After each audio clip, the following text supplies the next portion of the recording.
नमस्कार, जोहार। न्यूज 11 भारत देख रहे हैं आप। आपके साथ मैं हूं अभिषेक भारती। जो कहूंगा सच कहूंगा, डंके की चोट पर कहूंगा। देखिए, कुछ बातें हैं जिन पर ध्यान देना पड़ता है। हमने मैच देखा और बहुत मिजाज से देखा। मैच देखा तो मैंने देखा कि झारखंड के लोग पूरा झंडा हिला रहे थे खुशी में। किसी के चेहरे पर मास्क नजर नहीं आ रहा था। हमने उस दिन यह सवाल खड़ा किया था कि भैया मास्क आप लोगों को पहन के रखना चाहिए। चलिए, उस दिन सवाल खड़े किए, आज फिर मैं एक और सवाल खड़ा करूंगा। कोई नेता मास्क नहीं पहनता है, जनसभा में मास्क नहीं पहना जाता है, तो भी मैं सवाल खड़े करता हूं और आज फिर मैं सवाल खड़े करूंगा।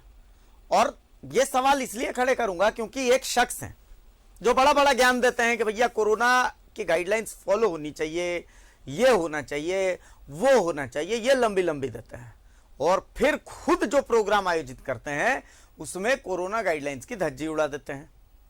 तो आखिर ऐसा क्यों?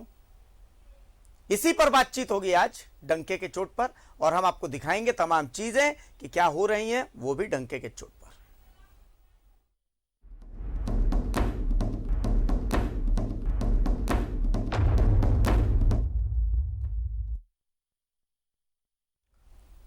गोल, जब गोल की बात होगी तो बात होती है गोल या फिर लक्ष्य। अब रांची में इसी नाम से एक कोचिंग संस्थान भी है। आप अक्सर सड़कों पर बड़ी बड़ी होर्डिंग्स में देखते होंगे गोल के एडवर्टाइजमेंट्स। माफ कीजिए, रांची की सड़कों पर भी आपको दिखेगा गोल का विज्ञापन। अच्छा है, आपके पास पैसा है तो आपकी जहां मर्जी वहां विज्ञापन लगाइए भाई, हमें उससे कोई सरोकार नहीं है। तो भैया आप पूछेंगे कि तो फिर आपका सरोकार है किस चीज से?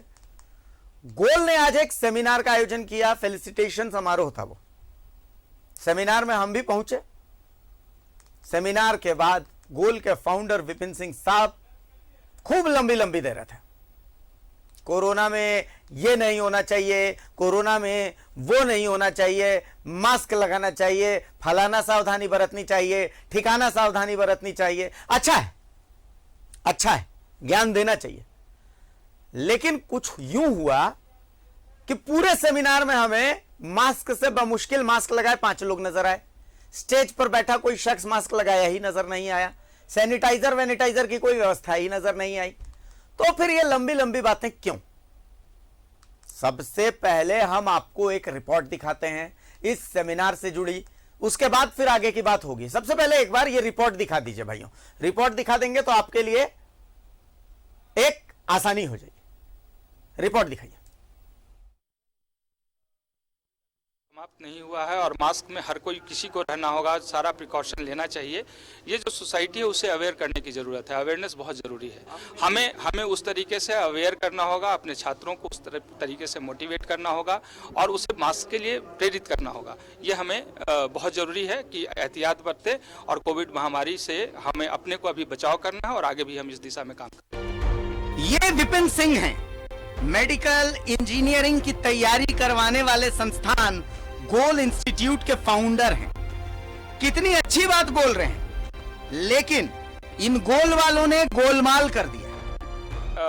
कोविड अभी समाप्त नहीं हुआ है और मास्क में हर कोई किसी को रहना होगा, सारा प्रिकॉशन लेना चाहिए। ये जो सोसाइटी है उसे अवेयर करने की ज़रूरत है। अवेयरनेस बहुत ज़रूरी है। हमें उस तरीके से अवेयर करना होगा, अपने छात्रों को उस तरीके से मोटिवेट करना होगा और उसे मास्क के लिए प्रेरित करना होगा। ये हमें बहुत ज़रूरी है कि एहतियात बरतें और कोविड महामारी से हमें अपने को अभी बचाव करना है और आगे भी हम इस दिशा में काम करें। आप सोच रहे होंगे कि गोलमाल क्या हुआ। एक बार फिर से सुनिए, संस्थान चलाने वाले कितना सुंदर ज्ञान दे रहे हैं कोरोना गाइडलाइंस को लेकर कि मास्क पहनना चाहिए, सोशल डिस्टेंसिंग रखना चाहिए। क्या एक भी मास्क दिख रहा है? क्या मंच पर सोशल डिस्टेंसिंग दिख रही है? क्या सेमिनार भवन में सोशल डिस्टेंसिंग दिख रही है? हमें तो नहीं दिख रही। आप भी ध्यान से देखिए, शायद दिखे। असल में गोल इंस्टीट्यूट की तरफ से एक सेमिनार का आयोजन किया जा रहा था। यहां से ये बच्चे डॉक्टर बनेंगे, इंजीनियर बनेंगे, यानी यूं कह लीजिए कि नौनिहाल हैं। भविष्य इनके हाथ में है। आपके पास तर्क हो सकता है कि पूरा का पूरा क्रिकेट मैच हो गया, मास्क किसी के पास दिखा क्या, और हम कह रहे हैं ना आपका तर्क सही भी है, लेकिन हमारा तर्क बस इतना सा है कि बदलाव तो अपने घर से ही शुरू होता है ना गुरु। विपिन साहब कोरोना गाइडलाइंस को लेकर बड़ी बड़ी बातें कर रहे हैं तो ये शोभा नहीं देता। एक और बात, आज तक हम जानते हैं कि शिक्षा सेवा है, पर हुजूर कह रहे हैं कि शिक्षा एक इंडस्ट्री है। था और हमारे एजुकेशन इंडस्ट्री में तो बहुत बड़ा चैलेंज था कि इस जगह से कैसे निकले, क्योंकि उन्होंने घोषणा की गोल विलेज बनेगा। अच्छा है, बनाइए, हम आपके साथ हैं, लेकिन इसमें कुछ हिस्सा गरीबों के लिए भी रखिएगा, क्योंकि आपके पूरे सेमिनार में गरीबों वंचितों की कोई बात नजर नहीं आई। कोविड महामारी इस बीच नहीं आता तो इस बार हमें रांची में भी शुरू करना था। बहुत जल्द रांची में भी गोल एजुकेशन विलेज अपने स्वरूप में यहाँ पे आकर अपनी सेवा देने की कोशिश करेगी। खबर का मकसद क्या है? खबर का मकसद सिर्फ इतना है कि कुकुरमुत्ते की तरह उगाए कोचिंग संस्थान लगातार सफलता के आयाम छू रहे हैं। बिल्डिंगों पर बिल्डिंगें बन रही हैं, तालिकाओं पर अट्टिलिकाएं बन रही हैं, पर कैसे? शिक्षा का व्यवसायीकरण करके और नियमों कायदों की अवहेलना करके। भैया इन पर थोड़ी नकेल तो बनती है, और फाइनल बात यह है कि बड़ी बड़ी बातें तभी शोभा देती हैं जब आप उनको फॉलो करें। रांची से न्यूज़ 11 भारत के लिए सहयोगी मंटू के साथ आयुष चौहान की रिपोर्ट। तो गुरु, लंबी लंबी बातें तब शोभा देती हैं जब आप खुद उन बातों पर डटें, उन बातों को फॉलो करें। मैं यहां बैठ करके लंबी लंबी दूंगा, कल मेरी वीडियो बन जाएगी सड़क पर, ना मैंने मास्क लगाया ना मैंने सैनिटाइजर का इस्तेमाल किया, तो उन लंबी बातों का महत्व क्या रहेगा? मैं लंबी लंबी बातें दूंगा कि भैया भ्रष्टाचार के खिलाफ जंग छेड़ रखी, और पता चला कि अभिषेक भारती बाहर निकल करके और बोल रहे हैं कि भैया 5,000 रुपए दो इस बात के लिए, मैं तुम्हारी वहां सेटिंग करवा दूंगा, मैं तुम्हारी वहां सेटिंग करवा दूंगा। तो भैया ऐसी बातों का मतलब क्या बनेगा? आप कहेंगे कि भैया सड़क पर निकल जाइए, सड़क पर तो कोई मास्क वाला दिखता नहीं है, लेकिन वो लंबी लंबी बातें भी तो नहीं छोड़ता। और ये पहला अध्याय है। इन कुकुरमुत्ते की तरह उगाए कोचिंग संस्थानों के खिलाफ जो मुहिम है, उस मुहिम का आज पहला अध्याय है। अभी बहुत सारी चीजें हम आपको दिखाने वाले हैं, आने वाले दिनों में इंतजार कीजिएगा। आपका बच्चा कोचिंग संस्थान में जाता है तो क्या वहां पर सुरक्षा के पुख्ता इंतजाम होते हैं? क्या कोचिंग संस्थान जो पैसा लेते हैं आपसे फीस के नाम पर, उसी फीस को उसी जिस रेशियो में वो फीस ली जाती है, क्या उसी रेशियो में वो पेमेंट की जाती है? क्या कोचिंग संस्थानों में जो दावा किया जाता है नंबर वन आईआईटी से जुड़ा प्रोफेसर, एम्स से जुड़ा प्रोफेसर, ये तेन फलाना ढीमका तमाम चीजें, क्या वो चीजें पूरी होती हैं? वो दावे पूरे होते हैं? कोई चेक करने वाला है कि कोचिंग संस्थानों में जो पढ़ा रहे हैं क्या सच में वो पढ़ाने लायक हैं? वो सब चेक क्या नहीं? मेरे साथ मेरे सहयोगी आयुष जुड़ चुके हैं, सीधा रुख करते हैं आयुष का, और साथ में हमारे साथ डॉक्टर राम प्रवेश जुड़ चुके हैं, शिक्षाविद हैं, पूर्व प्रिंसिपल हैं, पूर्व प्राचार्य हैं डोरंडा कॉलेज रांची के। मैं दोनों का बहुत स्वागत करता हूं। सबसे पहले मैं आयुष आपके पास आ रहा हूं। आयुष, लंबी लंबी दे रहे थे विपिन सिंह साहब, मैं देख रहा हूं कि भैया कोरोना में मास्क का प्रयोग करना चाहिए, एक सिस्टम डेवलप करना चाहिए कि बच्चे मास्क पहने। वो बच्चे सफेद सफेद कोट पहन करके जो कल को डॉक्टर बनेंगे, ना सोशल डिस्टेंसिंग थी ना मास्क था। सिंपल सी चीज ये है, हमारी कोई दुश्मनी नहीं है। इस खबर को दिखाने का मकसद बस इतना है कि कोरोना गाइडलाइंस को फॉलो करना जिम्मेदारी किसकी है और इसको फॉलो करवाना जिम्मेदारी किसकी है? आयुष,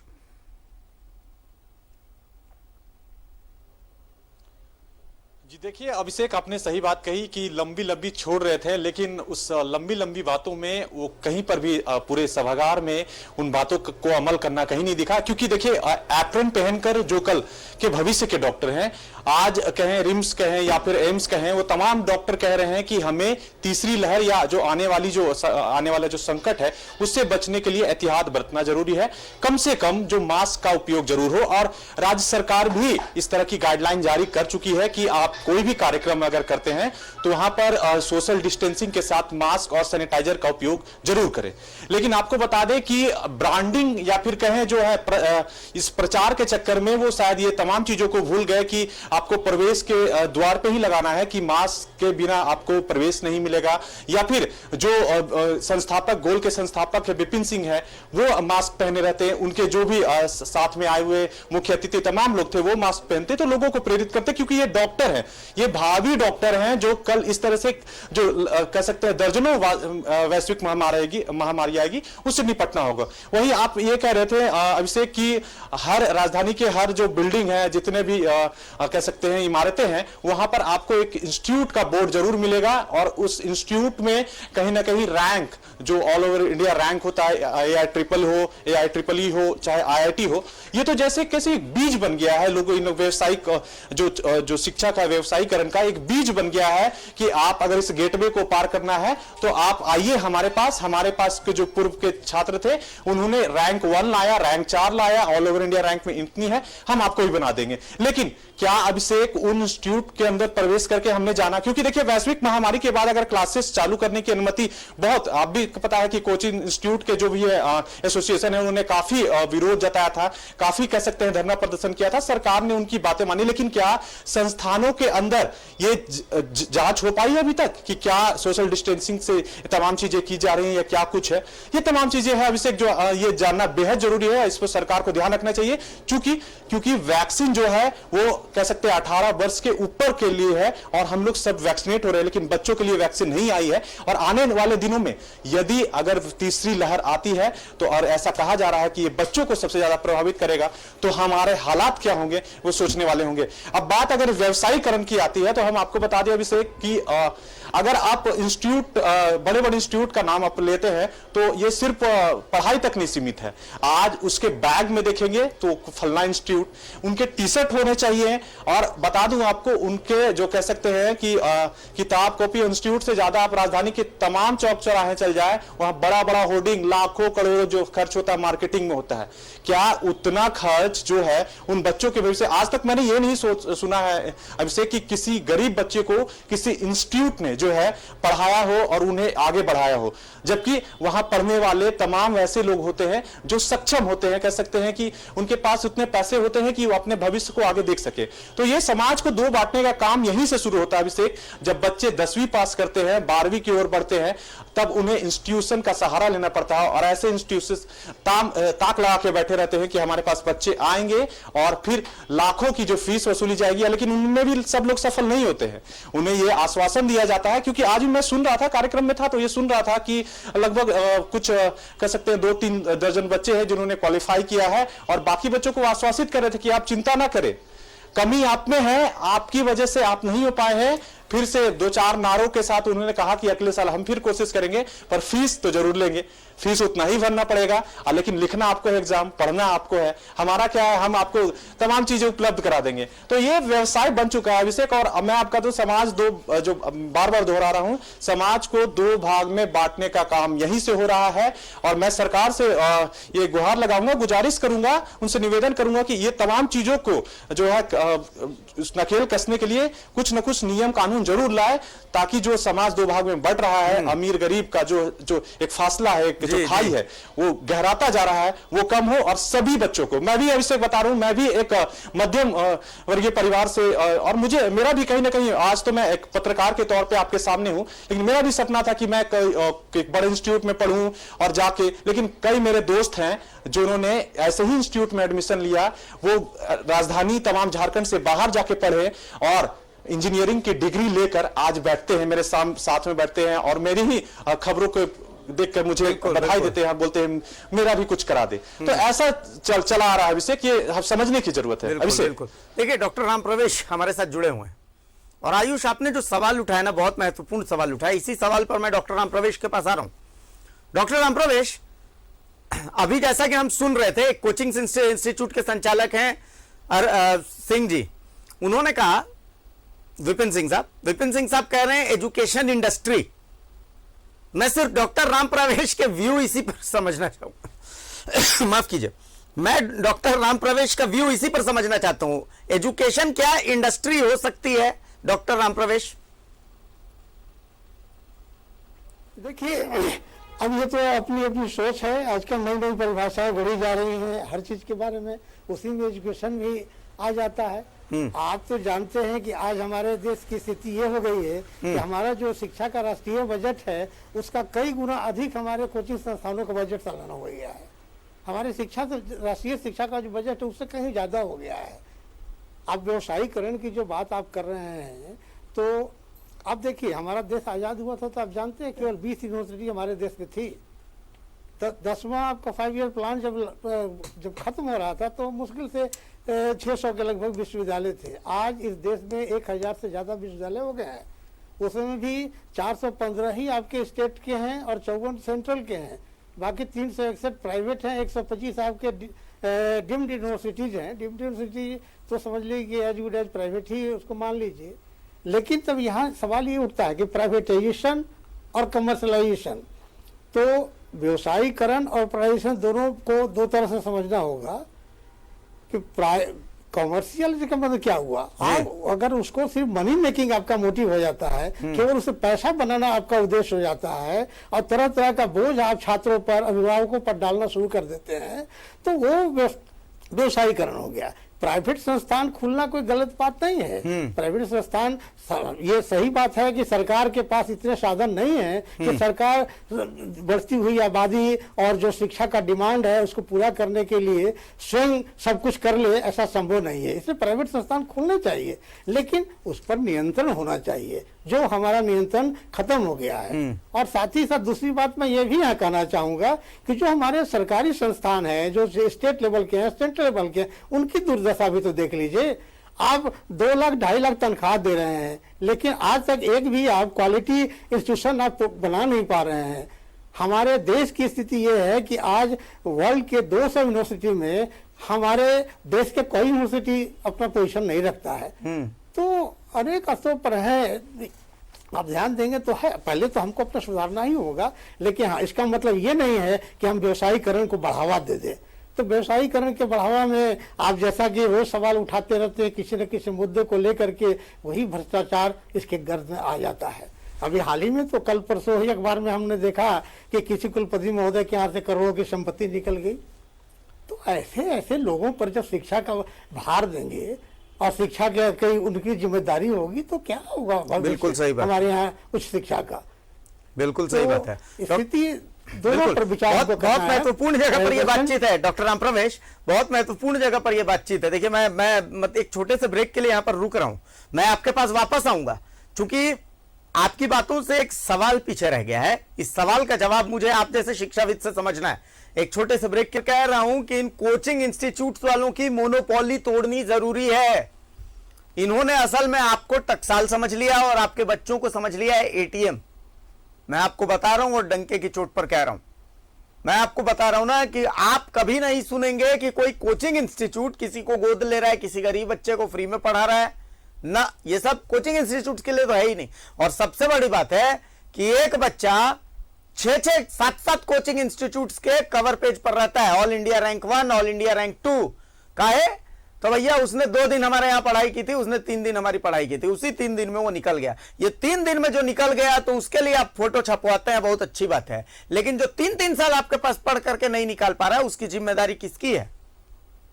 डॉक्टर राम प्रवेश के पास मैं एक बार आ रहा हूं। डॉक्टर राम प्रवेश, सीधी सी बात है कि जिम्मेदारी फिक्स होनी चाहिए। आप देखिए, ऐसा कोई नियम नहीं है, ऐसा कोई कानून नहीं है कि जो कोचिंग संस्थान ये जो है प्राइवेट कोचिंग इंस्टीट्यूट्स, ये कितनी फीस ले रहे हैं उनकी फीस को रेगुलेट किया जा सके।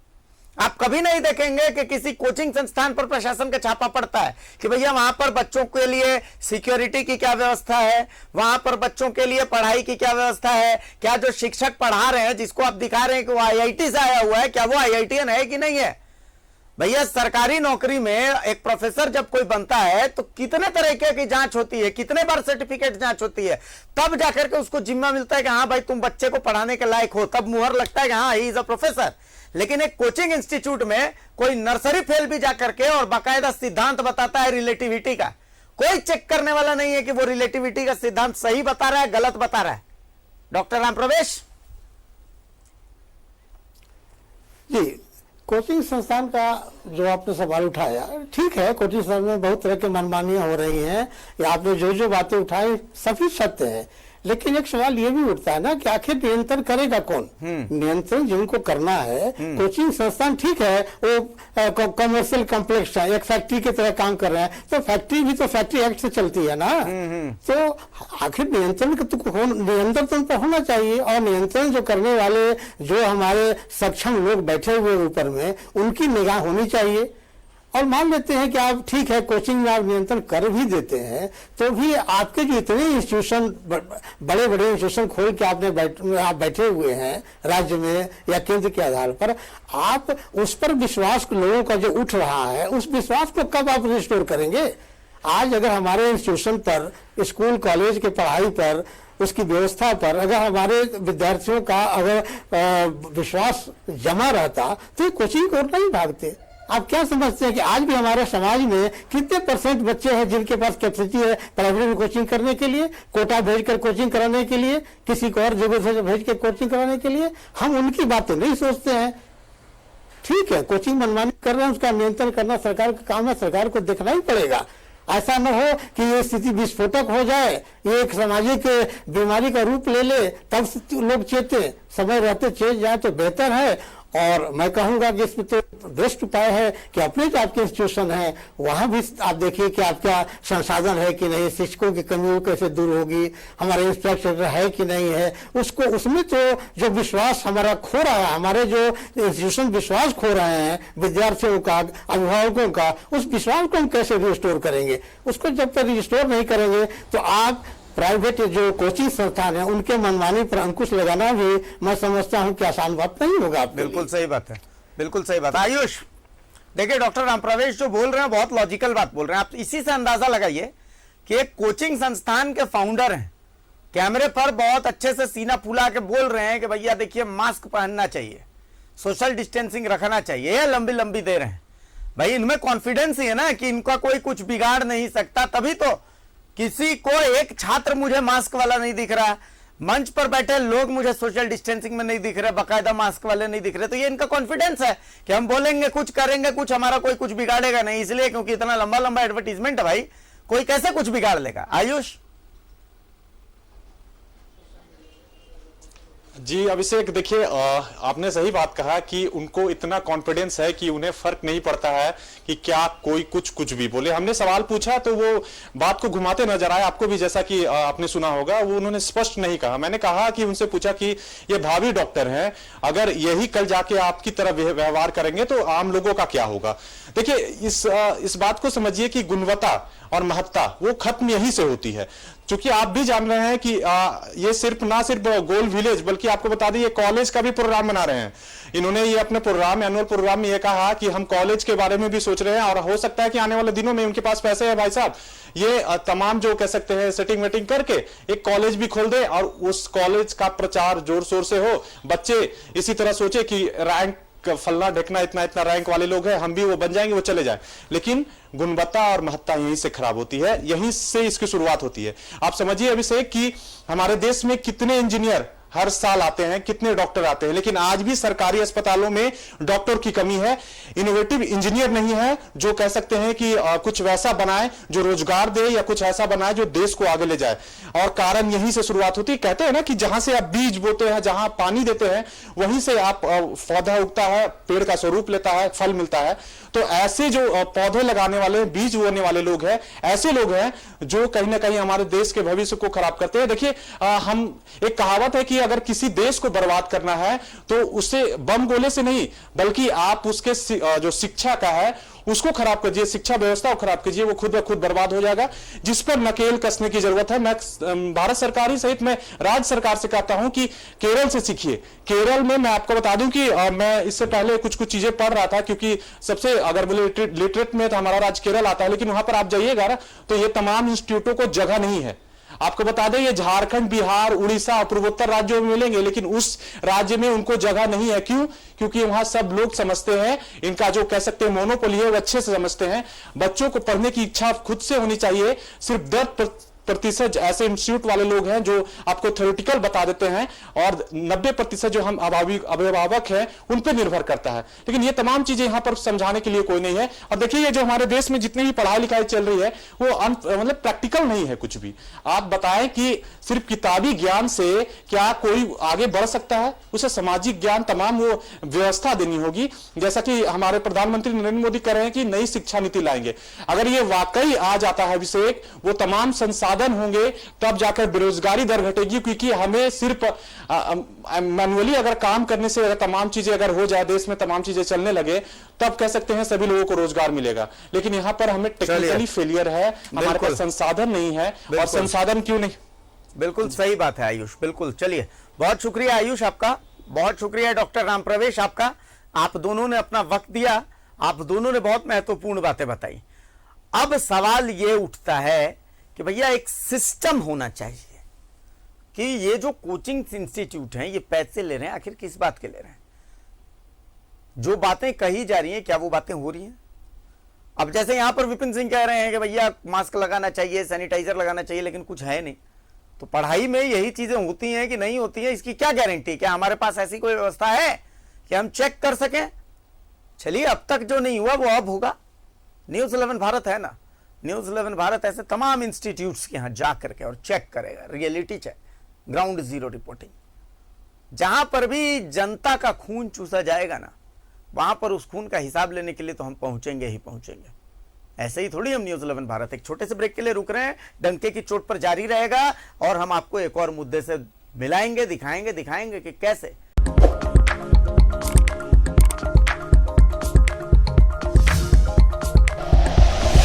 Like and share videos, subscribe करें हमारा चैनल और प्रेस करें बेल आइकॉन। न्यूज़ 11 भारत, सच है तो दिखेगा।